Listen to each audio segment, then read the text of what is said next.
मोहित ने अपने office chamber में नया इंटरनेट कनेक्शन लगवाया। सारा काम ज्यादातर इंटरनेट पे ही होता था उसका, इसलिए इसको नजरअंदाज करना बेहद मुश्किल था। काम के चक्कर में अक्सर रात को यहीं रुकना पड़ जाता था। आज भी कुछ ऐसा ही हाल था। मोहित कुछ देर को ऐसे ही इंटरनेट पर न्यूज वगैरह देख रहा था, जब कुछ आर्टिकल्स और ब्लॉग्स देखे खाने पीने और घूमने पर। दिल ही दिल में उसने अपने आप से कहा, अमा क्या जिंदगी है इन सब की, जरा अच्छी अंग्रेजी में लिखना आता हो बस, और अच्छे खाने पीने की कहानी समझा दो तो बैठे बैठे पैसा कमाए इंसान। ऐसी नौकरी मुझे भी मिल जाए तो मजा आ जाए। खट्टे दिल से उसने साइट क्लोज की और अपने काम में लगने ही वाला था, जब एक ईमेल आया। चेक किया तो देखा सचमुच एक कंपनी को शहर के बारे में लिखने वाला कोई चाहिए था, और फेसबुक पर खाने पीने के फोटोज और पोस्ट्स उनको पसंद आए थे, जिनसे इम्प्रेस होकर उन्होंने मेल किया था। मोहित तो खुशी से उछल ही पड़ा। उसने तुरंत रिप्लाई किया और उधर से तुरंत ही रिप्लाई अगले दिन सवेरे 11 बजे के करीब फोन पर इंटरव्यू के पहले राउंड के लिए आया। मोहित ने तुरंत ही ईमेल में दिए हुए नंबर को अपने फोन पर सेव कर लिया। मोहित खुश था। याद आया कि आज डे नाइट मैच है। टीवी तो बारिश के मौसम में खराब हो ही जाता है, इसलिए इंटरनेट पर स्ट्रीमिंग करके देख लेगा। मैच लगाया तो मैच चल रहा था। 2-3 बॉल्स जहां बैट्समैन ने मिस की, तो किसी भी इंडियन क्रिकेट फैन की तरह उसकी भी जुबान पर गुस्से में आ ही गया। ऐसे कोई खेलता है? दर्शन में हेलमेट तक नहीं पहना है और आए मुंह उठाए, सर फटेगा मानो उसका। और अगली ही बॉल बैट्समैन के सर पर आकर लगी। मोहित तो एक पल को जैसे ये भी भूल गया कि उसका नाम मोहित है। बैट्समैन को जैसे जैसे पवेलियन लेकर जा रहे थे, मोहित खुद को उसका जिम्मेवार मान रहा था। वो दिल ही दिल ऊपर वाले से माफी मांग रहा था, और मन हल्का करने को उसने फेसबुक खोला। फेसबुक पर एक आध पोस्ट्स किए, लोगों की प्रोफाइल्स देखी, और तभी उसके सामने एक प्रोफाइल आई। किसी दोस्त की प्रोफाइल में एडेड एक लड़की शिखा की। बेहद खूबसूरत थी वो। नाक नक्श देख के मोहित कुछ देर तक तो बस उसकी तस्वीरें ही देखता रहा। पल भर में ही उसके साथ पूरी जिंदगी, कई गाने और पता नहीं क्या क्या सोच लिया। तभी उसके मुंह से निकला, ये लड़की मेरी गर्लफ्रेंड होती ना तो बस जिंदगी सेट थी बॉस। मोहित के फेसबुक अकाउंट पे दनादन एक के बाद एक कुछ मैसेजेस आए। मोहित ने मैसेज फोल्डर खोला तो उसको न अपनी आंखों पर यकीन हुआ और न ही अपने जागे हुए होने पर। एक पल को खुद को चुप्पी काटी और फिर यकीन हुआ कि हाँ, ये सचमुच हो रहा था, क्योंकि उसकी आंखों के सामने कई सारी तस्वीरें थी जो उसी लड़की के अकाउंट से आई थी, और तस्वीरों में मोहित उसी लड़की के साथ था। ध्यान से तस्वीरें देखी तो समझ आया कि कुछ नकली नहीं है, मतलब लड़की भी शायद इंटरेस्टेड है। मोहित फोटोज सेव करके जब तक उसे मैसेज करता, लड़की ऑफलाइन हो चुकी थी। सोचा इसे मैसेज बाद में करेगा, पहले दोस्तों को अपना जलवा तो दिखाए कि कोई ऐसी लड़की उस पर चुपचाप मरती है। और उसने तुरंत दोस्तों को मैसेज के साथ में वो तस्वीरें भेज दी और घमंड में लिखा, देख लो नालायकों, ये है मेरी गर्लफ्रेंड, तुम्हारे भाई के प्यार में पागल है। मुझे स्टॉक करके मेरी फोटोज का कोलाज बनाया इसने। लेकिन अपने दोस्तों को वो तस्वीरें भेजकर जब तक लड़की को रिप्लाई करता, वो लड़की ऑफलाइन हो चुकी थी। मोहित को याद ही नहीं था कि वो आखिरी बार इतना खुश कब हुआ था। खुशी खुशी उसने सोचा कि यही रुकेगा और सवेरे 11 बजे फोन पर इंटरव्यू देकर वापस अपने घर जाएगा। मोहित सोने गया। जब सवेरा हुआ तो नींद खुली फोन की रिंगटोन से। नींद में उसने फोन उठाया तो उधर से आवाज आई, अबे तू पागल हो गया क्या? हाँ, ड्रग्स वगैरह तो नहीं लेने लगा ना? अरे हम सबको फेसबुक पर अपनी नंगी फोटोज क्यों भेज रहा है? सारे दोस्त तेरा मजाक उड़ा रहे हैं। अभी के अभी सॉरी बोल के डिलीट करवा अपनी तस्वीरें, वरना जीना हराम कर देंगे सब तेरा। ये मोहित का उन दोस्तों में से एक दोस्त था जिनको घमंड में अपनी गर्लफ्रेंड समझ के उस लड़की की भेजी हुई कोलाज भेजी थी उसने। मोहित को कुछ समझ नहीं आ रहा था कि ये क्या हुआ। मोहित की नजर तुरंत घड़ी पर पड़ी। 11 बजने में 5 मिनट बचे थे। उसने तुरंत ईमेल वाले सेफ नंबर पर इंटरव्यू देने के लिए फोन मिलाया। तो मोहित को अब और भी बड़ा झटका लगने वाला था। फोन पे बात हुई तो उधर से कहा गया कि ऐसा तो कोई मेल भेजा ही नहीं गया है मोहित को। मोहित ने बार बार कहा कि उसके पास कल रात को ही ईमेल आया था और उसे फोन करने को कहा गया था नौकरी के लिए। लेकिन दूसरी तरफ से भी लगातार एक ही बात कही गई, रात को ईमेल करने का सवाल ही नहीं उठता, क्योंकि ऑफिस तो 6 बजे ही बंद हो जाती है।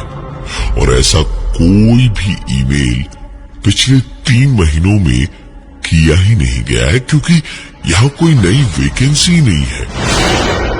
मोहित परेशान, हैरान और घबराया हुआ था।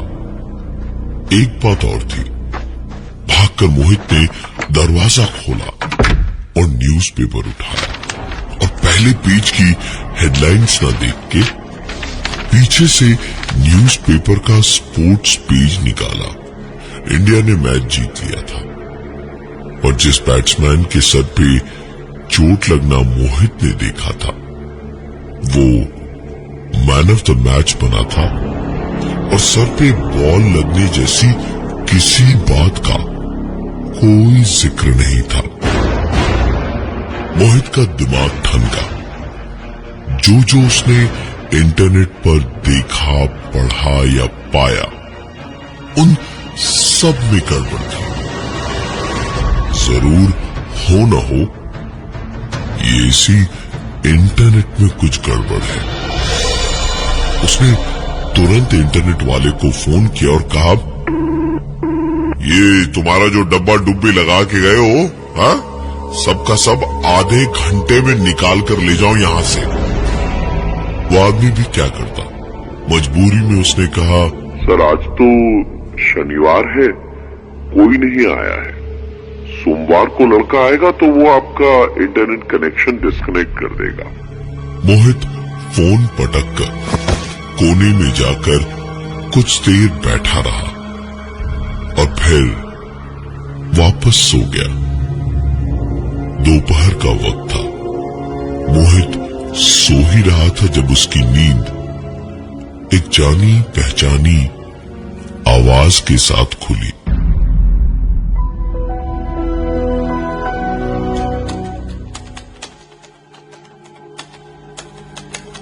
मोहित ने अपनी आंखों के सामने पूरे होशो हवास में जो देखा तो उसकी आंखें हैरानी नहीं बल्कि खौफ से बड़ी होती चली गई,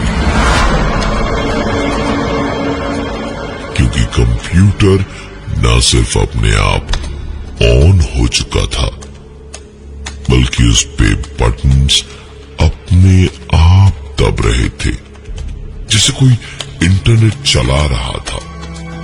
मोहित रुआसी सी आवाज में धीमे धीमे अपने आप से बोला, पता नहीं कौन है जो मुझे परेशान कर रहा है। उसकी बात खत्म हुई ही थी जब एक बार फिर से कुछ अपने आप टाइप हुआ और मोहित ने देखा कि एक वर्ड डॉक्यूमेंट खुला और उस पर धीमे धीमे लिखावट बड़ी होती जा रही थी। वहां लिखा था, मुझे भूल गए बीवी। मोहित उसी वक्त तुरंत उठा और एक छलांग में ही सीधा कंप्यूटर तक पहुंच गया। कंप्यूटर शटडाउन करके मोहित ने इंटरनेट ऑफ कर दिया। मोहित के पास कोई चारा नहीं था।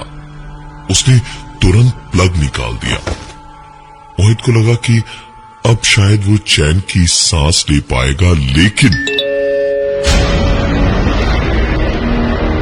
एक मैसेज आया जिसमें लिखा था कि अगर बचना है तो जो तस्वीरें अब आएंगी उन्हें अपलोड करो। और इस मैसेज को पढ़ते ही एक के बाद एक कई सारी तस्वीरें आई और तस्वीरें देखकर मोहित को अपनी पूरी जिंदगी में चींटी तक को मारने तक की गलती याद आ गई। तस्वीरें उसकी छोटी बहन की थी। उन्हें अपलोड करने का मतलब था घर की इज्जत को सारे बाजार उछालना। मोहित के आंखों से आंसू छलक आए। समझ नहीं आ रहा था करे तो क्या करे। सामने कंप्यूटर था जिसका प्लग निकला हुआ था, लेकिन फिर भी स्क्रीन पर अपने आप टाइप होते गया। वक्त बहुत कम है, 10 तक गिना जाएगा। अपलोड कर दो वरना अच्छा नहीं होगा। हर गुजरते पल के साथ वक्त बीतता हुआ स्क्रीन पर दिख रहा था। मोहित को समझ नहीं आ रहा था कि अपनी जान बचाए या घर की इज्जत। और जब स्क्रीन पर 2 लिखा था, दिल में पत्थर और आंखों में आने वाले वक्त की शर्म लेकर मोहित ने सारी तस्वीरें सचमुच अपलोड कर दी और एक दहाड़ मारकर छाती पीट पीट कर कमरे के कोने में बैठ गया और रोने लगा।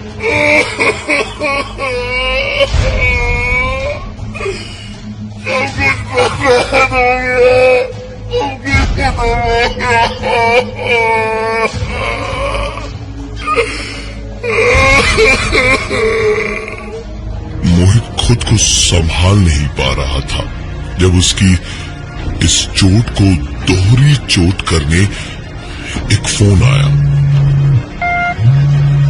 उठाया तो घर से पिताजी का फोन था। उन्होंने रोते रोते कहा, बेटा बेटा गुड़िया नहीं रही बेटा, सब बर्बाद हो गया, सब खत्म हो गया बेटा, बेटा सब बर्बाद हो गया। मोहित खुद को माफ कैसे करता? मोहित की बहन ने आत्महत्या नहीं की थी, उसको मोहित ने ही मारा था। मोहित अपने घर की ओर भागा और किसी तरह भाग दौड़कर मोहित जब घर पहुंचा तो सब कुछ देखता ही रह गया। उसकी बहन छत पर टहलती हुई किसी से फोन पर बातें कर रही थी। पिताजी और मां घर से शायद बाजार जाने को निकल रहे थे। मोहित फूट फूट कर रोने लगा एक कोने में बैठा, जब एक मैसेज और आया उसके फोन पे। मैसेज में लिखा था, हर कोई तुम्हारे जितना जलील नहीं हो सकता मोहित। मोहित अपना माथा पीट रहा था कि ये सब क्या हो रहा है और क्यों हो रहा है। मोहित अपनी सोच में डूबा खड़ा हुआ था जब मैसेज फिर से आया, जिसमें लिखा था, मैं तुम्हारे जितनी जलील तो नहीं हूं, लेकिन इतनी सीधी भी नहीं हूं कि तुझे माफ कर दूं। इसके बाद 3-4 स्क्रीनशॉट्स आए। स्क्रीनशॉट्स मोहित की अपनी फेसबुक टाइमलाइन की थी, जिस पर मोहित की वही गंदी तस्वीरें लगी थी और उसका फोन नंबर लिखा हुआ था। मोहित की आंखें ये देखकर फैलती गई जब उसके पास एक के बाद एक कुछ फोन्स आए और ऐसी बातें सुनने को मिली जिससे मोहित को खुद से एक पल में घिन हो गई। अरे वाह, चलेगा क्या हमारे साथ? अरे कब मिलेगा? हाँ? और तू पैसे कितने लेता है? हाँ? मोहित कहाँ अपना मुंह छुपाता, उसे कुछ समझ नहीं आ रहा था। मोहित जानता था इस वक्त सबसे महफूज जगह उसके लिए उसका घर ही था। सीधे घर के अंदर जाकर दरवाजा उसने बंद कर लिया। माँ और पिताजी बाहर गए हुए थे और बहन छत पर थी।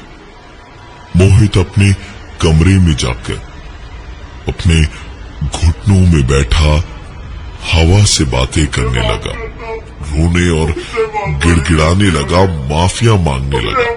रोना धोना सुनकर उसकी बहन नीचे आई। माँ और पिताजी तब तक वापस आ चुके थे। मोहित के पिताजी ने बड़े प्यार से पूछा कि बात क्या है, वो रो क्यों रहा है। मोहित अब और बर्दाश्त नहीं कर सकता था। उसने पूरी बात अपने पिताजी को बता दी तो उसके पिताजी बुरी तरह से भड़क उठे और चिल्लाए उस पर, मैं जानता था ये एक न एक दिन ऐसे ही खानदान का नाम डुबोएगा। निकल जा मेरे घर से बच्चा, निकल। मोहित को उसके पिताजी ने अपने घर से बाहर निकाल दिया। दरअसल मोहित हर कुछ महीनों पर इंटरनेट कनेक्शन चेंज करवाता रहता, क्योंकि उसका असली काम था लड़कियों से दोस्ती करके उन्हें बहला फुसला कर उनसे अपने मतलब की फोटोज मांगकर उन्हें इंटरनेट पर अलग अलग साइट्स पर अपलोड करना। कोई अगर ना माने तो उसके फोटोज से शक्ल काटकर दूसरों पे चिपका देना। इन सब काम के लिए कई साइट्स उसे मुंह मांगा पैसा देती थी। इसी काम में पिछले ही हफ्ते सोनिया को जब तक मोहित की असलियत का पता चला तब तक काफी देर हो चुकी थी और सोनिया की जिंदगी में बदनामी का तूफान आ चुका था। सोनिया ने आत्महत्या कर ली। घर से पिताजी ने निकाल दिया तो मोहित वापस अपने ऑफिस की ओर ही चल पड़ा। रास्ते में जाते जाते ही एक पुलिस वैन आकर पास में रुकी और पुलिस ने मोहित को अरेस्ट कर लिया।